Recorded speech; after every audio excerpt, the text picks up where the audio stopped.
Welcome to the program. I am Okpeyemi Owosheni. We start off with business news. Governor Layemi Cardoso of the Central Bank of Nigeria has defended the bank's recent decision to raise the monetary policy rate to 27.25%, describing it as a necessary measure to curb inflation. Speaking at the Harvard Club of Nigeria in Lagos, Cardoso explained that while higher interest rates may be challenging for borrowers, they are crucial for controlling excess money in circulation and inflation. He emphasized that leadership often requires making difficult choices to ensure long-term stability over short-term comfort. Cardoso also highlighted the importance of trust in central banking, citing the implementation of the electronic foreign exchange matching system as a step towards enhancing transparency and providing more accurate oversight of foreign exchange transactions. He acknowledged that while some decisions, such as floating the naira, have faced criticism, they were necessary to align the official exchange rate with market reality and reduce speculative trading in the country. And now, in a call for more structured industrialization efforts, the Manufacturers Association of Nigeria has urged the Nigerian government to develop a comprehensive industrial policy. This appeal was made by MAN's Director General Segun Ajayi Kadiri during a forum marking Nigeria's 64th independence anniversary. Ajayi Kadiri emphasized the need for better coordination between key government ministries, including industry, trade and investment, finance, and the Central Bank of Nigeria. He advocated for accountability in policy making, suggesting that government officials should face consequences for implementing policies that adversely affect industries and businesses. We'll go on a short break now and be back with more stories in the corporate world.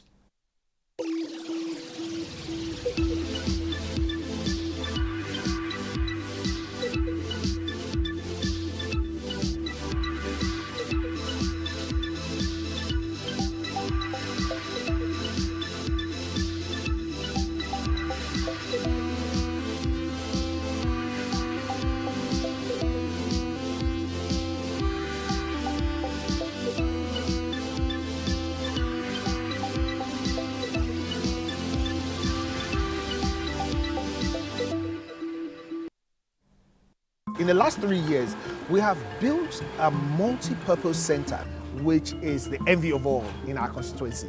And I can tell you that the people who are living there are already enjoying it. Guy, do you think what this man just said is true? See, I seriously doubt. I'm sure it's one of those their silly lies. Wait, do you know there's a way to find out if these things he's saying is true or not? This is the Construct app. It gives people like us a sure way to track implementation of constituency projects. It gives valid and verified information on location of projects, amounts allocated, amount funded, the level of job done, and even the profiles of concerned legislators. You and I can post directly on this app. Are you serious? This is the Go-To app if you want to know how our Commonwealth is being expanded by the government. Wow. Let's even see if what this man said is true. Show me. The Construct app is developed by Other People Nigeria with support from USAID and is available on both Google Play Store and Apple Store. And it's true. Of course, I told you. Corruption not in my country. Hello, Alhaji. Right now I'm in Abuja.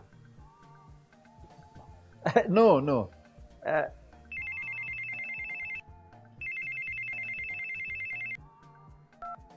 Hello, Adamu. Right now I'm in Kano. Yes. When I get back, I will just call you. Look, what is wrong with you? I'm talking on the phone and you are gesticulating and doing. What's wrong with you? Daddy, where exactly are we as we speak? Are you alright? This is Lagos. Well, you just lied to someone that we're in Abuja. Keep quiet. Who told you you can tell an elderly person is lying? Daddy, you just lied. And by lying, you're raising corrupt children for the future of Nigeria. That is corruption, not in my country. Corruption not in my country. Welcome back. United Bank for Africa has posted a 40% growth in gross earnings to 1.37 trillion naira in the first half of 2024 from 981.77 billion naira in the prior period of last year. The Pan-African Banking Group declared an interim dividend of 2 naira per share for a 300% increase from the 0 naira 50 kobo declared in the same period of 2023. Now, this was disclosed in its audited financial result for the first half ended June 30th, 2024, filed with the Nigerian Exchange Limited. In the period under review, the bank's interest income soared by 134.3% to 1.003 trillion naira, up from 428.2 billion naira in June 2023. And Nigeria's Tier 1 bank, Zenith Bank, has announced that its customers can perform transactions seamlessly on all its channels. The bank disclosed this in a notice that it was released on its website. Now, this comes after the bank had earlier announced service disruption on October 1st due to system maintenance. In an update, Zenith Bank urges customers that services have been restored across all its channels, including Zenith Bank debit, credit, and prepaid cards, automated teller machines, ATMs, points of sale terminals, mobile apps, internet banking platforms, and agents nationwide. We'll go on a short break now, but still to come on the program. Presidential Compressed Natural Gas Initiative unlocks $175 million in private sector investment in critical infrastructure in the last year. I'll bring you details of this and more after this short break.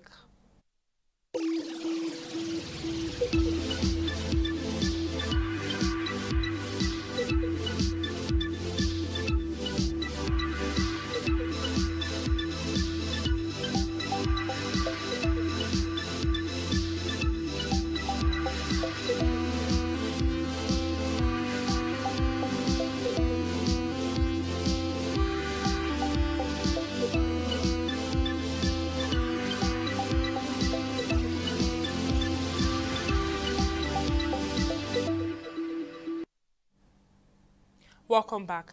The Nigerian government says the Presidential Compressed Natural Gas Initiative has unlocked $175 million in private sector investment in critical infrastructure in the last year. The Minister of Information and National Orientation of Nigeria, Mohammed Idris, gave the update in a statement on X on October 1st. According to him, Nigeria now has 125 conversion centers, up from just 7 a year ago. Idris also said that the biggest advantage is that CNG is much cheaper than petrol and diesel and will all bring down the cost of transportation and commuting by over 60%. In the last year, the presidential CNG initiative has unlocked $175 million in private sector investment in critical infrastructure, and Nigeria now has 125 conversion centers, up from just 7 a year ago. Now, this development comes as Nigerians battle with the high cost of transportation influenced by the high cost of petrol in the country. Now, let's discuss this further. Economist Aki Ogushola now joins me on the program. Many thanks for joining me on the program, Mr. Ogushola. Now, how significant do you think the projected 60% reduction in transportation cost from CNG will be for the average Nigerian household? And then what economic ripple effects might we expect from this change? Okay, government already talking about 60% reduction in the price of transportation for Nigerians.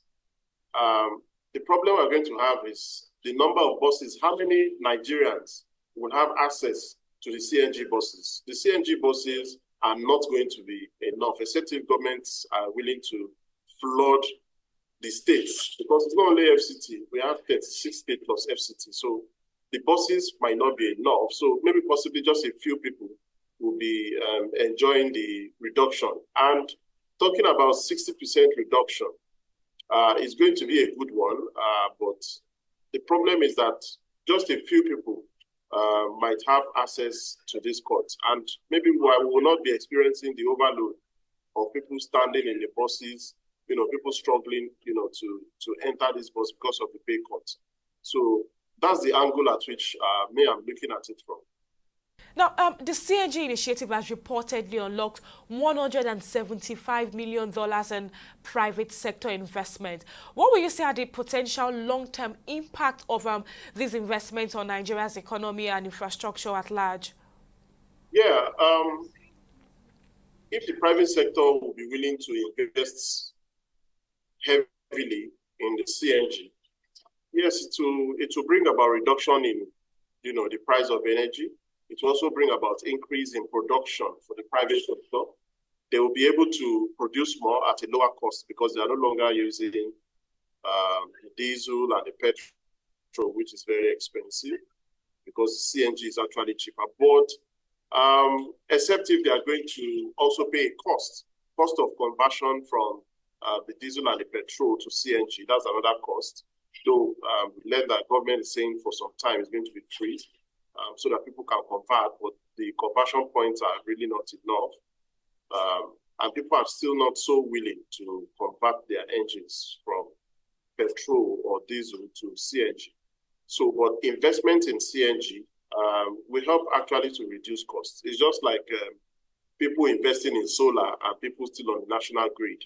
You see that people on solar would be spending little or nothing, to have power, while people that are still using the national grid might be paying heavily every month because of the increase in the electricity tariff. So CNG is a reduced energy cost for private sector, which will also help them to increase profit and also increase production. Well, let's see. Now, with the rapid increase in conversion centers from 7 to 125 in 1 year, what challenges do you anticipate in sustaining this momentum? And then, how critical do you think is the availability of skilled labor for this initiative? Because you would agree with me that the difference is quite large from 7 to 125. So how do you think we can manage this? Yes, even with the rapid increase in the conversion centers, I think people are still not seriously willing to take their cars to the conversion centers, because in Nigeria, by the time everybody is willing to convert, you see people queuing up there, staying day and night just to convert, their engines to CNG. But we can still see low patronage of these centers, despite the increase in the number of conversion centers.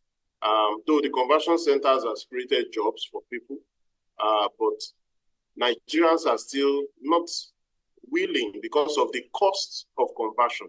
Though government opened the conversion, to be free of charge for some time, but despite that, people are still not willing. And one of the things that is making people not to be willing is because we still have a very few CNG fueling stations. CNG fueling stations are not so rampant. So people are worried that, okay, if I change it to CNG, where will I be, topping the gas? Before I will top a gas, I will have to drive some kilometers. They rather not dare to change it. So that's the problem. And government actually need to do something about it. Mr. Ogushola, for quite some time now, the Nigerian government has been promoting CNG. Now, in your own view, I would like to know, how does the promotion of CNG fit into Nigeria's broader economic diversification strategy away from oil dependency? The CNG is a strategy that government is using to diversify. But in my own opinion, this conversion and diversification is going to be a slow one. It's not going to be a rapid one. Though we already have some vehicles, converted to CNG. But just like as I've always said, we have not seen any of the governors driving a CNG vehicle. We have not seen Mr. President's vehicle, being a CNG, vehicle, or the vehicle in his convoy to be CNG. So they are not taking the lead appropriately, and that is sending a wrong signal to the citizens. So we need to see more of government vehicles, converted to CNG. Then that will motivate individuals to convert as well. But just like I said, the main thing is not the conversion.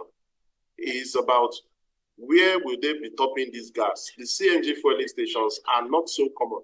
They are not rampant like the PMS and the diesel.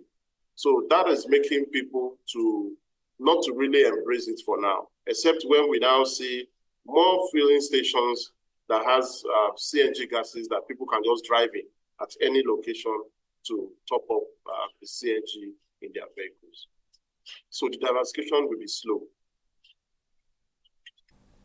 So there are mentions of 0% VAT regime for gas sales and the temporary removal of import duties on essential goods. How effective do you think these measures will be in alleviating the financial burden on Nigerians?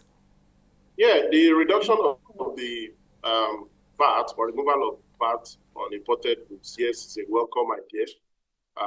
Actually, it will increase consumption and also reduce scarcity. It's just a way to help us to reduce inflation. Government wants to increase the supply so that we will not have much money in the circulation chasing few goods. We want to have more goods so that the inflation will be will come down. And that's what government is trying to do. So I believe it's going to work. That is if government is ready to sustain it, because sustaining some of these policies has actually been the problem. If we just do it temporarily for 3 months, 4 months, after the 4 months, what happens? Everything goes back to the way it was before. So sustainability of this policy is very important. Even if, yes, in the short run, they are administering this policy so that it will help to reduce inflation of goods and services.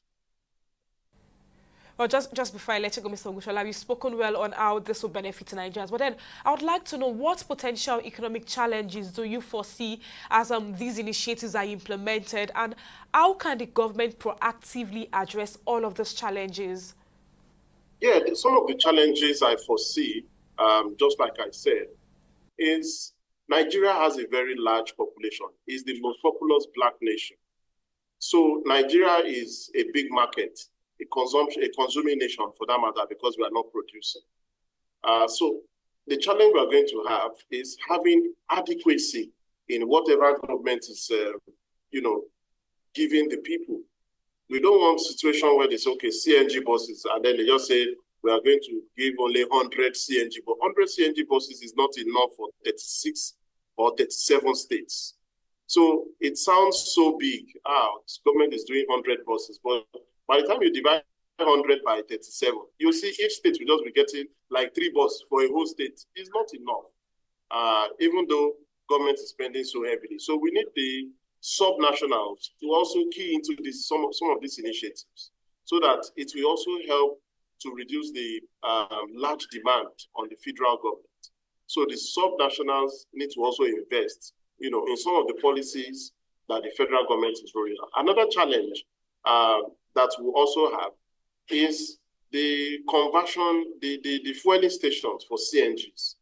The fueling station need to be increased. The conversion centers need to be increased. If you compare the number of conversion centers to CNGs we have in Nigeria to the number of cars that we have in Nigeria, you will discover that, in fact, it's just like a drop of water in an ocean. So it's not enough. And that is what is making people not to even really embrace it. Also, the gas stations where they can refill the CNG, they are not so common everywhere. I just see them 1 or 2 in a particular location. And so it means that if I'm to refill my CNG gas in my vehicle, I have to drive again some few kilometers away, which might not be convenient. You can't be driving several kilometers just to go and fill up the gas, CNG gas.